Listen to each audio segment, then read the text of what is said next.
here we go. I am here with retired Los Angeles Dodger first baseman Wes Parker, and we are here to talk a little bit about his career, but more importantly, take a look at some of his baseball cards from his playing days. Welcome in, Wes. How are you doing today? Thank you. Doing good in a corrupt world. You're doing the best I can. Yeah, thanks for joining us today. I'm really glad that we got to do this. We've done one of these before, and we really liked how it turned out, and we wanted to get you on board to talk about some of your career because you were a very popular Los Angeles Dodger during your time, and I know that longtime Dodger fans will definitely know who you are, but just in case there are those out there that don't, I wondered if you could tell us just a little bit about how you came to play baseball. How did baseball enter your life as a kid growing up? Well, it's been 50 years since I retired, 1972. My dad started me with baseball like most kids. I grew up in a fairly wealthy area in Brentwood on the west side of LA, and when I was 7 or 8, he had me out in the front yard. We had a beautiful front yard, playing catch with me, hitting me fly balls, and I fell in love with the game immediately because I loved the outdoors, for one thing. I loved running on grass. Later on, I played tennis and hated it because it was on concrete. And I've always had foot problems, flat feet, caved in ankles, things like that. So grass was just perfect for me. And I didn't want to run on a hard surface. And I loved the softness underneath my feet and the sight of a ball up against the sky. I mean, I just fell in love with it. We didn't even hit. He didn't pitch to me. He just hit me fly balls. Later on, my brother did the same thing. I had a younger brother. And diving for balls on the grass was so much better than diving on dirt or concrete. Mm-hmm. So it was a full experience for me. It was sensual. And it involved everything: sight, feel, touch, and how it made me feel inside. It just made me happy. Yeah. To be running around, to be healthy, to be outdoors, to be with other people, sharing something that they loved as much as I did. And it just evolved. And when I became a big leaguer, it was just an extension of what I felt for the game as a kid. It really was the same thing, just obviously at a higher level. Yeah, right. Yeah. So did you play, how did the progression go from, between playing as a kid to joining the Dodgers? How did that go? Did you Little play League, 2 years of Little League, 2 years of Pony League, which is 13 to 14, 2 years of American Legion ball, 3 years in high school, 3 years in college, and then right out of college into the pros. Okay. I had 1 year in the minor leagues. I split it. The Dodgers had teams in Santa Barbara and Albuquerque. I split the season between those two cities. The next year they called me up, and I stuck with them for 9 years. Yeah. I mean, so how did you come to sign with the Dodgers? Was that like? That was weird. That was unique. I called them on the telephone. I know that doesn't happen, but I actually called them on the telephone and begged them for a tryout. They put me in the Winter League team, and I played for 2 months, hit about 450 around LA, and they signed me to a contract at Santa Barbara, which at the time was A-ball. And then I just did really, really well. I surprised myself. I surprised them, and within a year, I was with the Dodgers.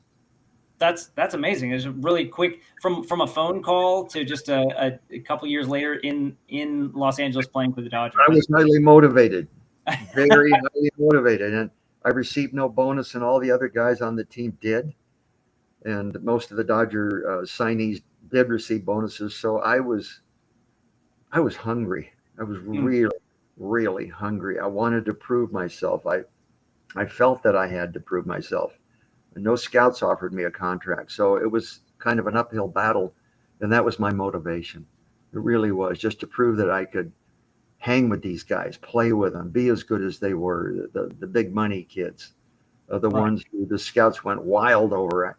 I had to prove that I could keep up with them and play as well as they could. And it brought out the best in me. That's awesome. That's a cool story. And that's, probably unique in terms of how, like you said, a lot of baseball players, started their careers then. Now, I wanted to ask you about your defense, because that was a point of pride, I would imagine, for you. 6-time Gold Glove winner at first base. So did that sort of set of skills, did that just come naturally to you? Yeah, I did. Defense came easily, and I think because I started with it as a kid, and my dad was hitting balls to me, and then my brother, and we would play all day. My brother and I'd play 90 straight days in summer, all weekends, every weekend after school, holidays, after school, between before dinner and after dinner, we'd play until the last rays of sunlight, and it was always fielding, never hitting, always fielding. He'd just smash the ball at me, and then I'd smash the ball at him, and then he'd smash it at me again. It got so that fielding just came naturally to me because I'd been doing it. By the time I was a pro, I'd been doing it for at least 10 years, right up until I got out of high school. Hitting was the hard part for me because I hadn't done much of it. And it took me until my 6th and 7th years to really start hitting well, which I did, but I was definitely behind when it came to that, and I was way ahead of everybody else when it came to fielding. Also, most guys don't enjoy fielding that much. They'd much rather hit. But I love taking hits away from other guys. And I knew I was good at it. I knew I had a gift for it. So I kind of led with that, and that kept me with the Dodgers until my 6th and 7th years, when I finally really started to figure the whole thing out as to how pitchers were getting me out and what I had to do to counteract their strategies and get hits. Yeah, and I would imagine you saw a lot of different kinds of pitching, and I mean, you played in an era where there were so many incredible players, but also not to mention the players on your team. One of which obviously comes to mind, Sandy Koufax. I mean, being able to play on the same team as Sandy Koufax must have been pretty amazing. So, but I want to ask you this: like, playing defense behind someone like Sandy Koufax, I mean, when he's on the mound, versus any other pitcher, what were the kind of differences between when he was there and when anyone else was there? Well, he wasn't the only great pitcher. We had Drysdale, we had Don Sutton. Sure. Claude Osteen was a really good pitcher. He just didn't have the longevity, or he might have been in the Hall of Fame. It wasn't overpowering, but he was good, really good. And it made it easier. It made it more predictable. There were games when I wouldn't get one ground ball. I'd just catch throws. And that part is a lot easier. Ranging for ground balls or hard hit balls is a lot tougher than just catching throws.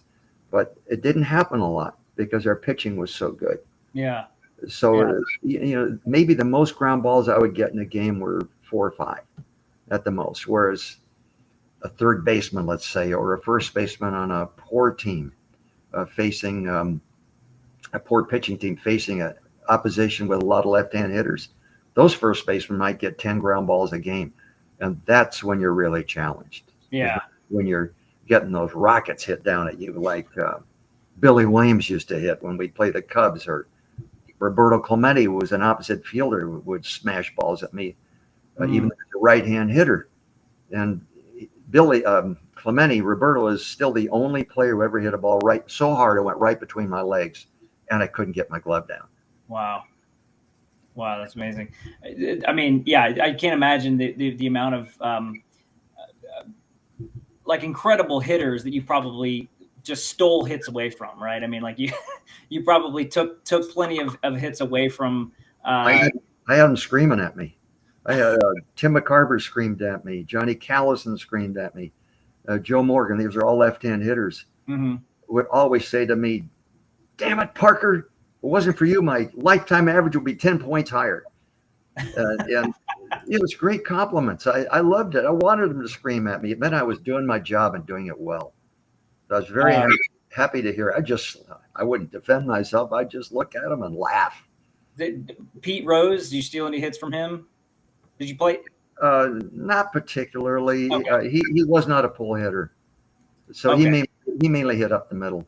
Okay, yeah, yeah, right. He had a lot of them, so I didn't know if maybe he was if he had fewer because of you. But I've got to ask before we get to the cards part of this. I've got to ask you about the '65 World Series.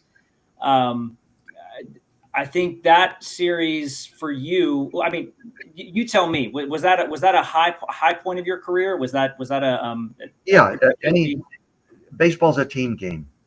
And any time you achieve the ultimate team goal, which is to win a world championship, of course, that's the highlight.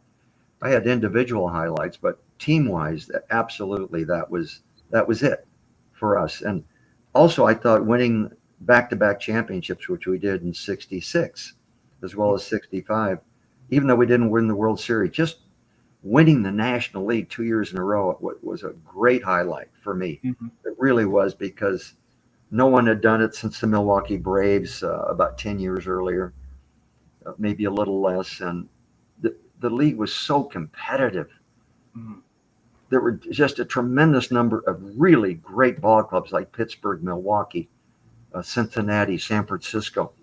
We were competing with them both of those years, and we won in '65 on the next to last day. We won in '66 on the last day of the season. And not because we were not playing well, we were. It's just that those four other teams were so really dangerous and good, especially the Giants with McCovey and Mays and Marshall and Gaylord Perry, all Hall of Famers. And Pittsburgh, of course, had Clemente and Stargell. And Clendenin was good. Matty Alou won a batting title.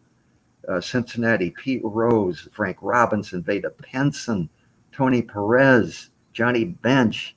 Not quite Johnny Bench then, but later. Yeah. Really, really, really good teams. And Cincinnati had Jim Maloney, who I think is the most underrated pitcher I've ever faced. Certain Hall of Famer, except for the fact that he kept hurting his arm. Jim Maloney threw just as hard as Sandy had, just as good a curveball. He just didn't have the same control. And he would walk guys and occasionally give you a good pitch to hit. But it was really hard. There were 15 Hall of Fame pitchers in the '60s that I went up against. Or I went up against 12 of them. I missed Drysdale, I missed Koufax, and I missed Sutton. But the other 12 were really, really good pitchers. So it was a struggle. And for all of us to beat good teams like we did and win back-to-back pennants, to me, is the highlight for team honors.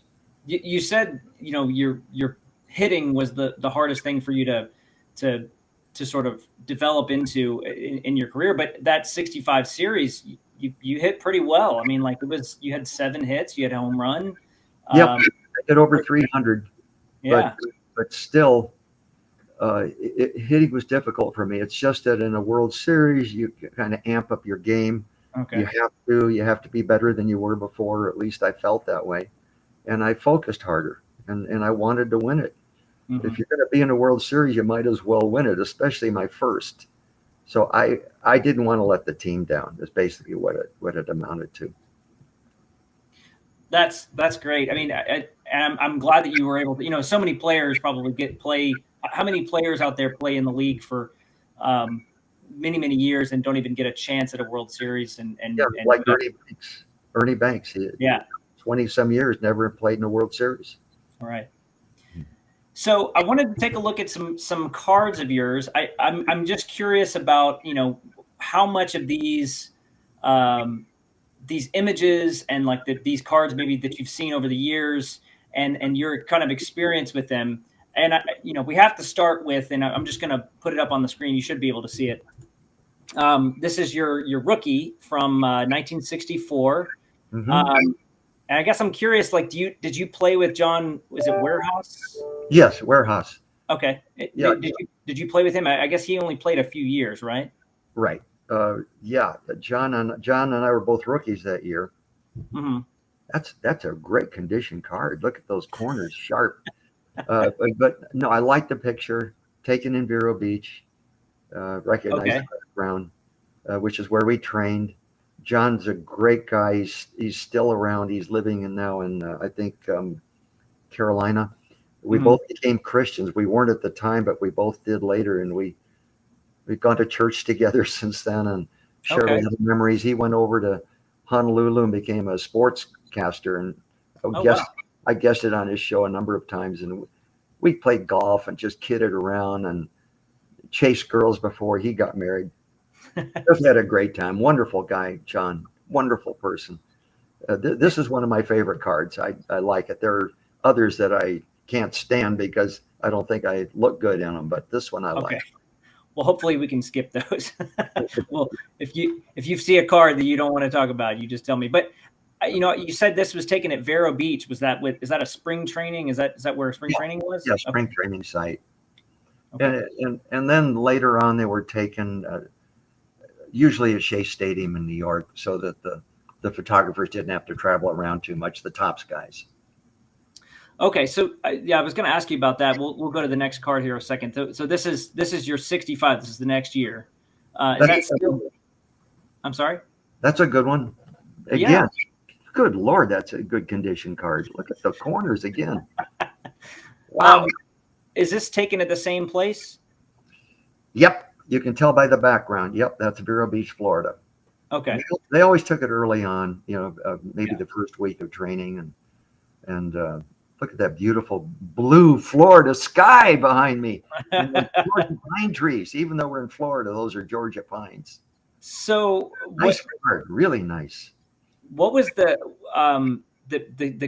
photography part like? Would they just pull you to the side and say, "Hey, we got to take this picture now," or were players lining up for this? What was that like? It was always very quick. They didn't have any special lighting. They just used the sun, and a lot of the ones that you're going to see later were taken too quickly. I think in the beginning they snapped more than one shot, so they had 4 or 5 to choose from, and they would take the best one. Later on, they got in more of a hurry, and like I'll show you the ones later that were in a hurry, and they only took one. They only took one, and then they had to use it because they didn't have any others unless they used a backup from a previous year, which wouldn't have been right. So they couldn't, and those are the ones that I just didn't like. And also they did it later on. They did it in the during batting practice instead of before batting practice. And I'd be focused on the game coming up and what I was getting my stroke right. And then the Topps photographer would go, hey Wes, how about a quick shot for Topps? And I'd be all upset and disgusted because they were bothering me during batting practice. And I'm sure others felt the same way. So I'd be scowling. Right. And that scowl has been captured forever, right? Unfortunately, and those are my least favorite cards. Okay.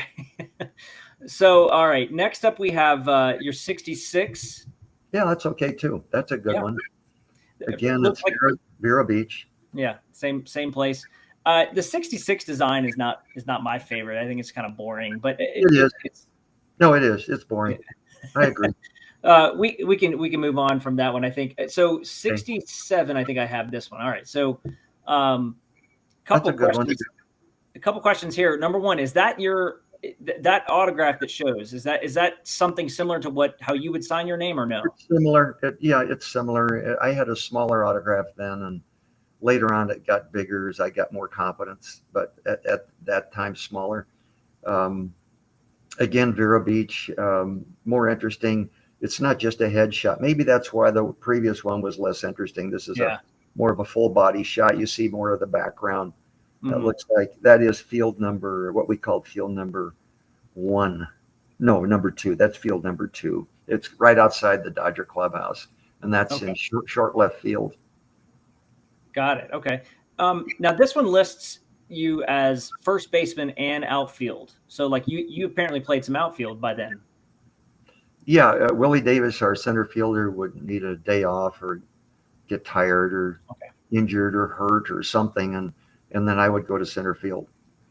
Okay, but you preferred first though. No, I preferred center field. Oh, really? Because of the grass. Oh, at first base, I was on dirt. Oh, right. And a lot of like Houston, the Astrodome had been built by then. And very, very soon we were going to get artificial turf stadiums in Pittsburgh, Cincinnati, Philadelphia, and St. Louis, and even San Francisco. Of course, same thing in the outfield, playing on that stuff. So then I kind of preferred the dirt to the artificial turf. I remember Jimmy Wynn playing in Houston, and Joe Morgan hated that stuff, that AstroTurf. Hated it because it was just a thin layer over basically concrete. Oh. And it was destroying their legs, their knees, everything. They wanted out of there. Wow. But the where you played for the Dodgers in the regular season, that was grass, right? Yes, always. Yeah, okay. Dodger Stadium, always grass. Okay, that's what I thought, and I would imagine probably pretty well maintained as well. Oh yeah, yeah, very much so. Okay, so that was your 67, your 68. So where is this? That's a bad one. That's Shea Stadium. You can see the scoreboard back. Hate that picture. It just looks wimpy. Okay. The batting helmet makes my face look too long and small, and that T-shirt, that white T-shirt, because it was a hot day. It just looks better with a blue sleeved undershirt than the white T-shirt. And I was not having a good year that year. I was sick a lot. I only played 130 some games, and I just was not in a good place when that photo was taken. Got it. Meaning Shea Stadium. I mean, inside personally. So why Shea Stadium? I guess that's just where they took the picture, I guess, right? I think that's where Topps was headquartered. So because they were in Brooklyn. Yeah. Okay. They didn't have to travel. Just get in a car. Makes sense. Closer. So this is the 69. Yeah, that's kind of wimpy. That's kind of wimpy too. Is that a white letter variation? Or I think that's the variation. I think the normal is the yellow, right? Yeah. Yellow. Yeah. That's just the yellow.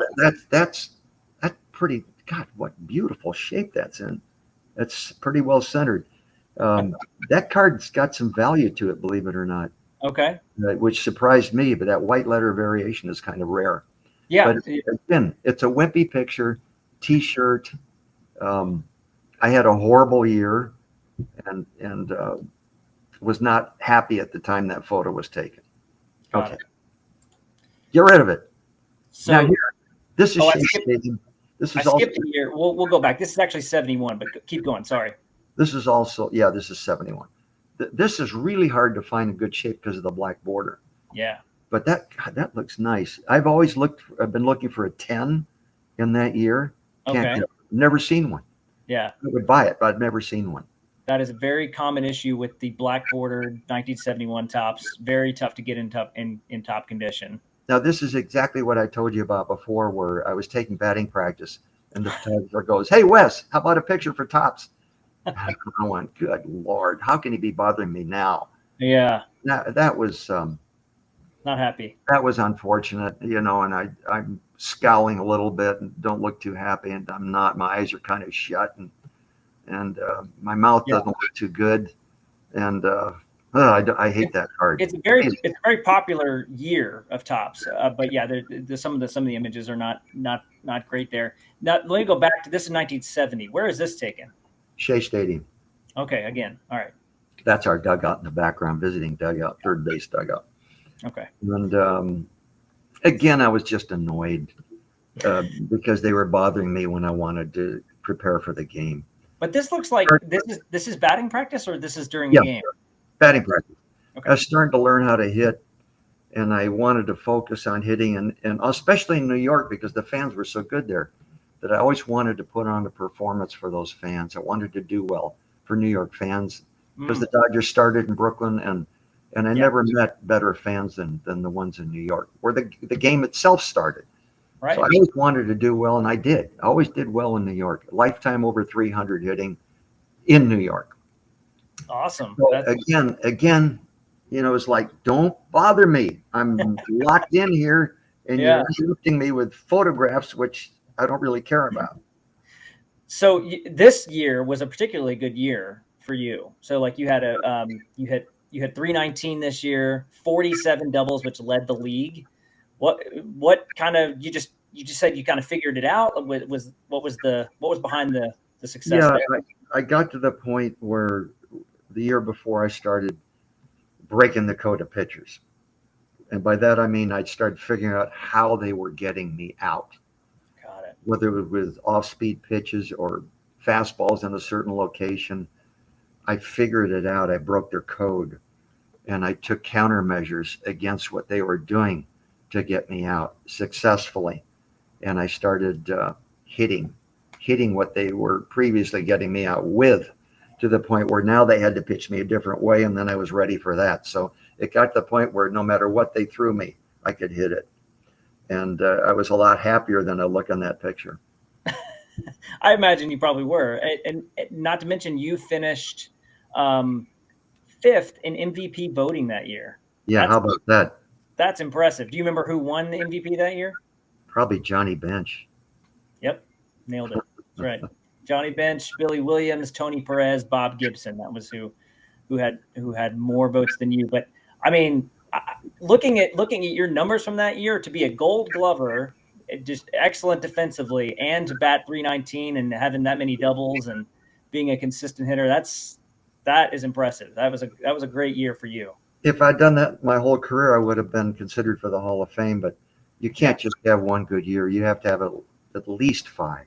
At least five. And you don't get in on your feeling, you get in on your hitting, basically. Unless, of course, you're a shortstop or second baseman, then it's a little bit different. Now you have to kind of be good at everything. But the Hall of Fame is primarily for hitters and pitchers, not fielders, which is fun. I get it.